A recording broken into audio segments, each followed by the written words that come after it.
Uno, dos, tres. Hola, buenos días, buenas tardes o buenas noches. Bienvenidos y bienvenidas a un nuevo episodio de Sueñan los libreros con ovejas eléctricas. Este podcast es un espacio creado por cuatro libreros, Carlos Sosa, Oli, boas rojas y tacones en este capítulo. Tacón aguja, por supuesto. Edwin Uribe, Pero sin sacar los ojos. ¿Cómo van? ¿Cómo andan todos? Natalia Ardila Hola, ¿cómo van? ¿Estén preparados para un capítulo de muchos colores? y quien les habla, Carolina Sánchez. Aquí queremos seguir conversando alrededor de nuestras lecturas y anécdotas como libreros. En este capítulo queremos extender el arco iris por todas las estanterías. Queremos rastrear todas las voces rosa, torcidas, areperas, raras, queers, todas las trans escrituras, como diría Camila Sosa. Además, tendremos como invitado a Pedro Adrián Zuluaga.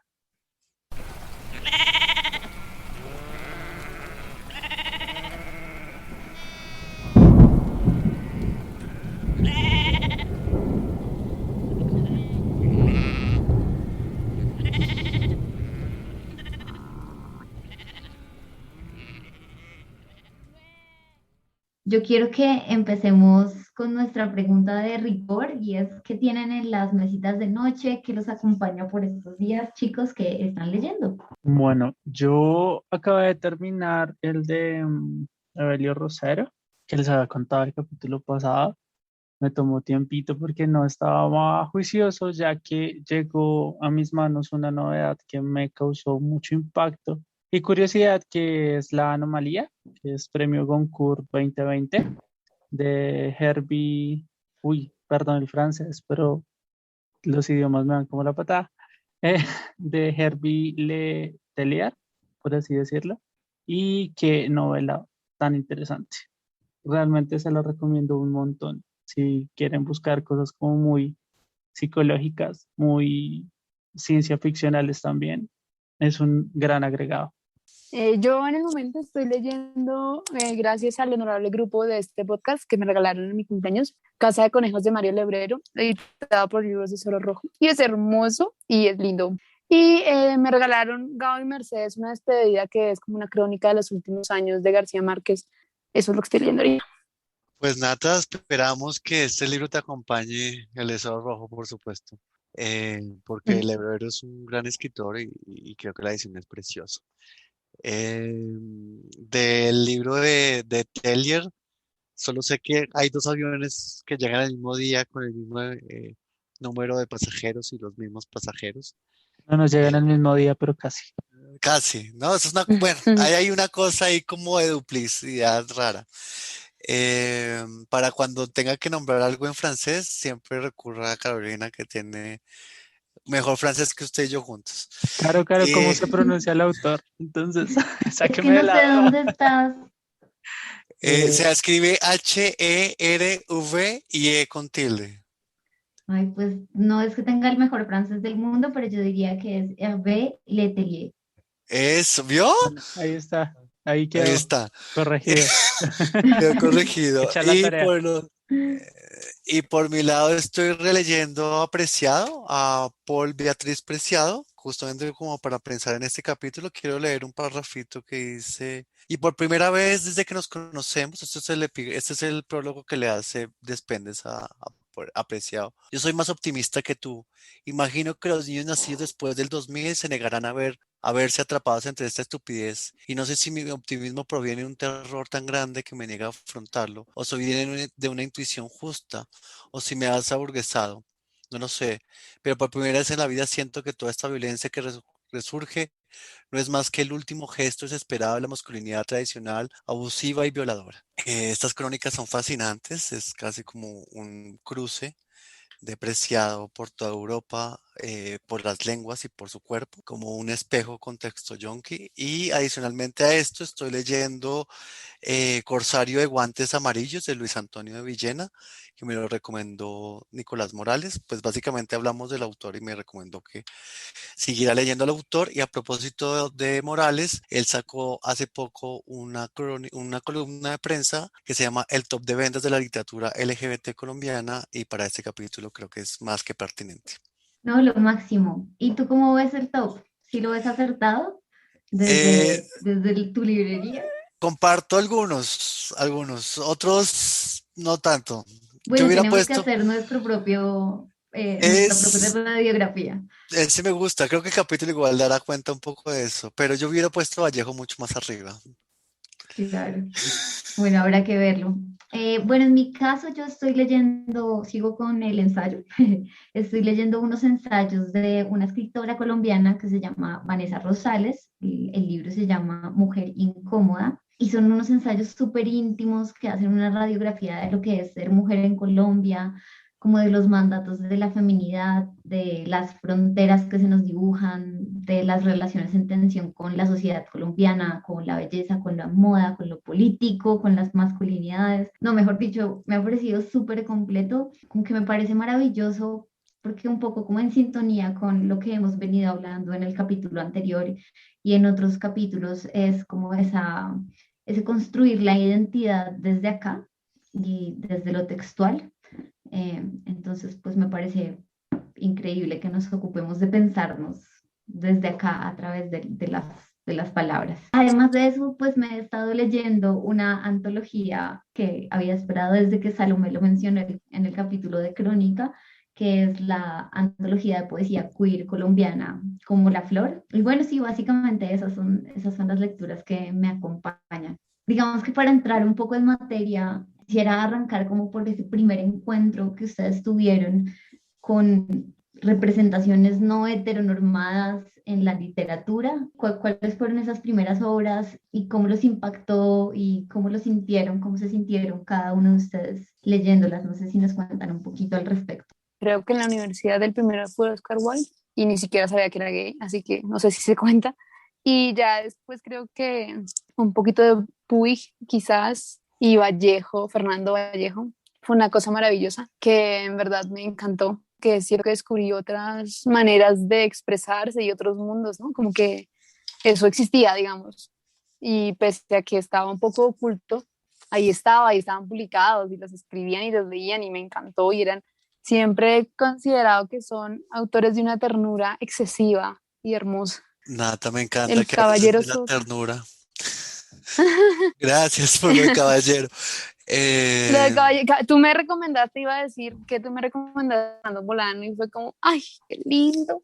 Y me encanta. Esos serían mis top de primeras lecturas. pues la ternura, compañero, diría el MBL, pero antes del MBL hubo otros que fueron, por supuesto, Wilde y Lorca. Creo que la primera vez que leí De Profundis entendí muchas cosas, y durante mi adolescencia, que tenía como una tusa al año, recurría a De Profundis todos los años, y era un texto como de la mesa de noche. Y después llegaron los sonetos del amor oscuro de Lorca, y detrásito llegó Almodóvar. Y ya como más locales, como una cuota nacional, diría que Hatin y su poema Honor a Cavafis, que es una invitación al deseo y a pasarla bueno en una noche loca.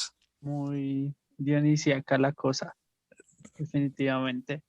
Yo creería que todos vamos a converger en un punto, ahorita con lo que estaba diciendo su merced y con lo que estaba diciendo Nata, y es que tal vez hemos leído muchos autores que son homosexuales o lesbianas o bueno, tantas estas disgregaciones de género, pero que no sabemos, que no los conocemos a profundidad simplemente porque se puede llegar a estigmatizar la obra o bueno, tantas cosas que hoy día existen, ¿no?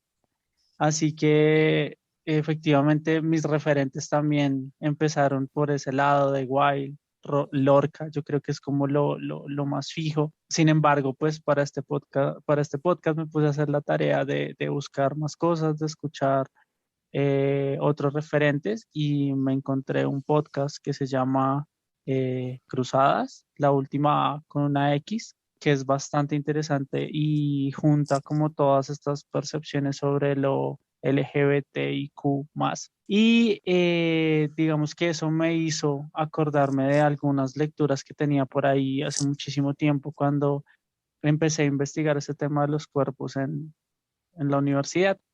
Y para ese tiempo leí Vida Trans, que es una recopilación de relatos de varios autores, que ahorita no me acuerdo quién lo tiene editado. Entre ellos está Alana Portero y Atenea Bioque, que son como las dos que recuerdo, y son relatos sobre todos estos cuerpos trans en las diferentes ciudades donde se han habitado. Por otro lado, recuerdo haber leído a Judith Butler y los cuerpos que importan, un ensayo bastante interesante, un discurso muy entero sobre la sexualidad, el sexo, el género y demás. Y pues ya después empezó a llegar Manuel Puig con Boquitas Pintadas y Porfirio Barba Jacob con poemas homoeróticos, si no estoy mal es que se llama. Y a eso se le sumó hace poco, gracias a Carlos, Néstor Perlonger y Copy, que son dos ahorita referentes que he tenido como más recientes, así que ese ha sido como mis lecturas con heterodisidentes, dirían por ahí. Bueno, han sido bastantes. En mi caso, digamos que haciendo la reflexión ante la pregunta, lo primero que me queda es que todo esto llegó muy tarde, como que, no sé, yo siento que que uso la literatura también como para ayudarme a descifrar pues digamos que lamento un poco que todos estos referentes no hubieran llegado antes.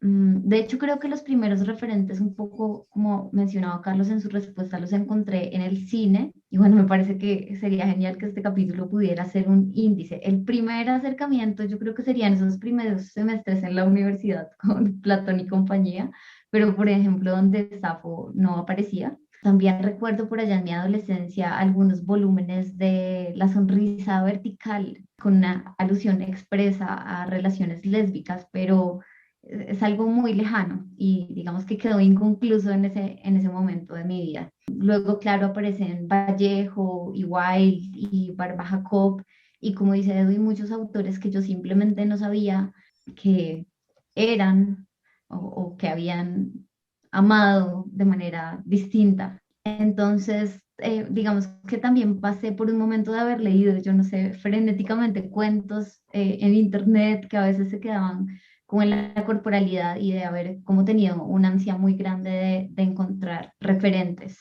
Yo creo que ya la siguiente lectura que fue como determinante y significativa fue de hecho de un autor del que rajamos en otro capítulo, que es ¿Quién? Murakami.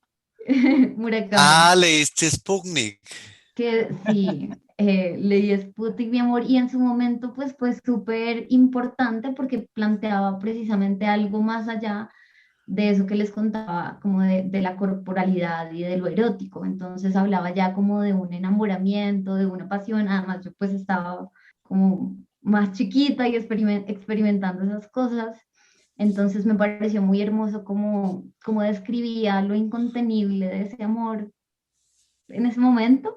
Y creo que por la misma época también llegó Tú que deliras, un libro que ya he hablado y mencionado mucho en este podcast, pero que también fue muy relevante en ese momento por permitirme imaginar una mujer colombiana, lesbiana en 1930.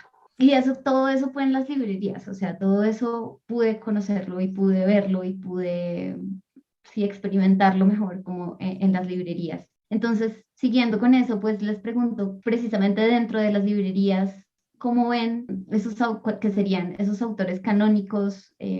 ¿Cuáles son los que más preguntan? ¿Y cómo recibe el público esa disidencia sexual?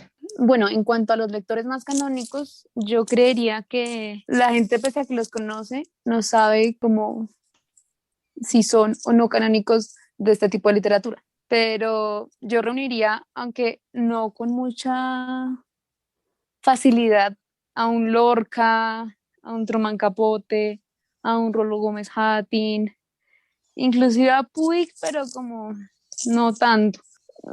Porque sí, siento que las personas, al menos en la librería en la que yo trabajo, no conocen de este mundo. Y no necesariamente es por censura, es porque es desconocimiento total. Entonces, pues pese a que se venden muchos sus autores, pues están ahí por su calidad de autores y de historias y de voces, pero no como para que alguien llegue a preguntar por algún libro de literatura.